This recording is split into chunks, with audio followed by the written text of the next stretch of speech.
Hey guys, I'm Scott, and thanks for stopping by. So why is it that the slick SL51 is such a fun guitar?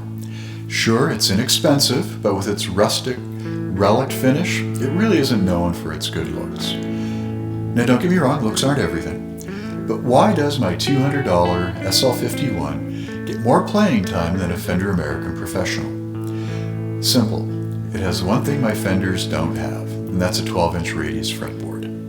Now curvy fretboards are fine, I'm not complaining, but there's something about a solid, hefty Telecaster style guitar with a flat fretboard that's hard to ignore. The SL51 is a fairly standard guitar. It's got good frets, good action, strong tuners, more than functional electronics, and even the pickups are pretty nice.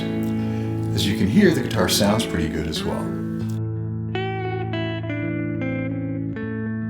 Now, inexpensive guitars often get overlooked, but the SL51 is definitely much more than the sum of its parts, and it's a great playing experience with its flatter fretboard. These guitars have been around for a while, and they're being discovered more and more by both guitarists and builders alike, and I'm sure you'll find it an interesting guitar as well.